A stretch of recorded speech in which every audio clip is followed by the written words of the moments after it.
What other record keeping requirements does OSHA put on employers, Ryan? Sure, great question. So, the when we think of record keeping, there are three OSHA forms that kind of form the core basis of OSHA required records. There's the OSHA Form 300, which is a log of work related injuries. There's the Form 300A, which is a summary sheet of those work related injuries.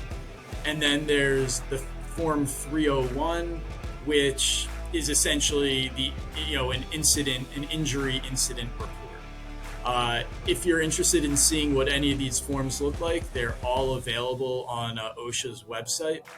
And each of these forms has some specific requirements. So Form 300 is kind of that log, the workplace log, where it's not so detailed, but it contains information about recordable injuries or illnesses that have occurred that are work related.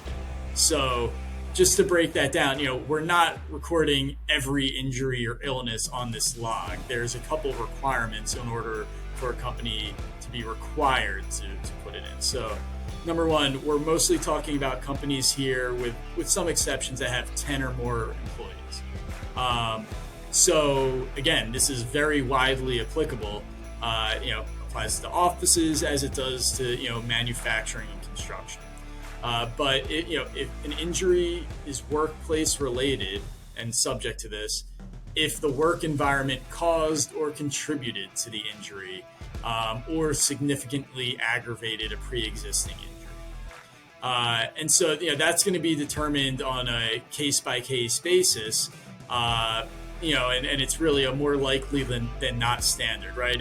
Is it more likely than not that the work environment caused or contributed to this injury?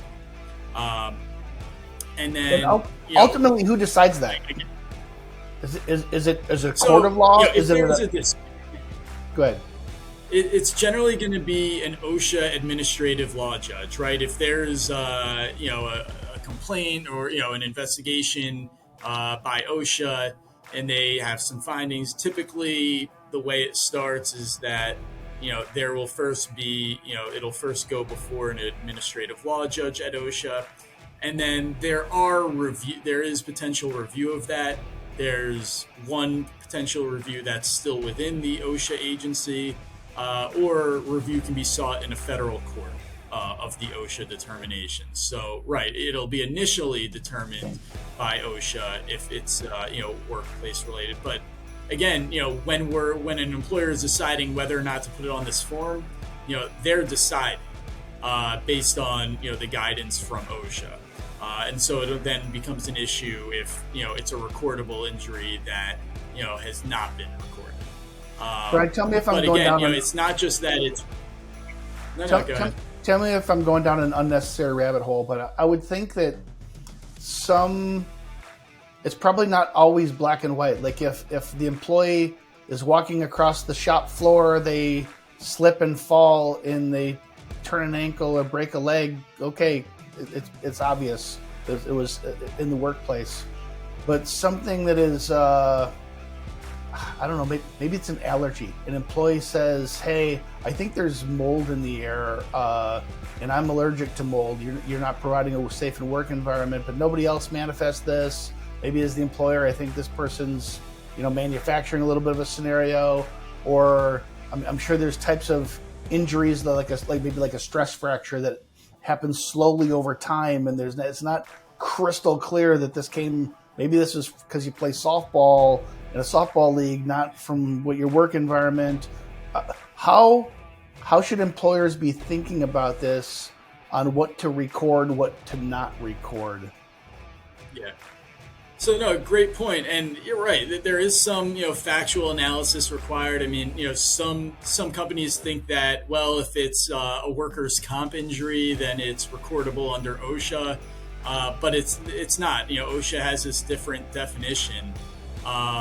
And I'll just note that, so it needs to be workplace caused or contributed by the workplace.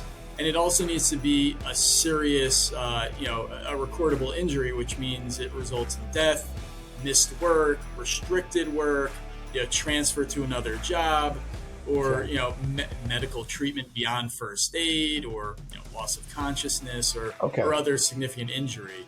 But yeah, it is it is something that, if unsure, a company should seek guidance, either from an HR professional or an attorney, because it's not just this OSHA 300 log. They are then going to have to fill out, this incident, the 301 form, which is an incident report and contains, information about the treatment and what occurred with the employee and the circumstances in the workplace, right before the injury occurred. So it does create, compliance, with multiple forms here, and so. We don't just want to put down, every single thing that occurs at the workplace. You're probably being over-inclusive in that case. But at the same time, we don't want to miss ones that should go on there. Brian, you said something really important, and I don't want to go too far down this path, but just the difference between OSHA requirements and an OSHA reportable injury versus workers' comp. Those are two separate things, but there's overlap because it's about safety and injuries. How should employers be thinking about the differences about how these are separate things? Right. Well, I would just tell employers that consider, let's say the employee, is on workers' comp or makes a workers' comp claim. Keep that separate, right? We're going to analyze the OSHA recordable injury and what we need to do under OSHA entirely separate, right? We're going to look at, was this injury caused, contributed to, or aggravated by, a work-related event? And then does it, fit the, type of injury that OSHA requires? So, yeah, what I would say is keep the analyses, completely separate, that, one doesn't necessarily imply the other.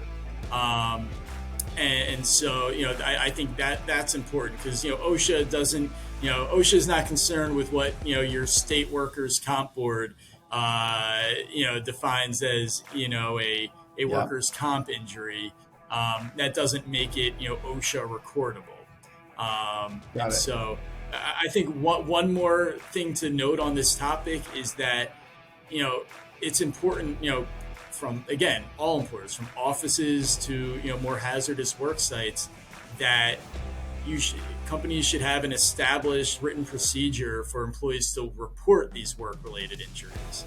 And OSHA finds that a reasonable procedure is one that isn't too burdensome, right? There aren't too many steps. That generally, it should be very quick and easy to report a workplace injury. And so, that's important to have something, in writing, right? That employers should know what the procedure is, that they should know they have the right to report workplace injuries, and that they know that, they won't be subject to retaliation or discrimination for reporting a workplace injury. So that makes sense. Those are, we always talk about policies. It's important to have, policies relating to, reporting of injuries. So, Brian, for record keeping, I've got the Form 300, I've got the 300A, and I've got the 301. Those are OSHA requirements where I log and track injuries. You've recommended, I don't think it's required by OSHA, but also recommended that we do record keeping around training. Right? Training and enforcement. And so, hey, we rolled this out. Here's the class we had. Here's the content, summary of the content. And here's who was invited. Here's who attended. Here's who missed. Some type of note keeping. Do I have it right that that's not an OSHA requirement, but certainly it's a recommended best practice? Right. I think in general, it's not a requirement. There might be some specific instances when it is, but right. Generally, not necessarily.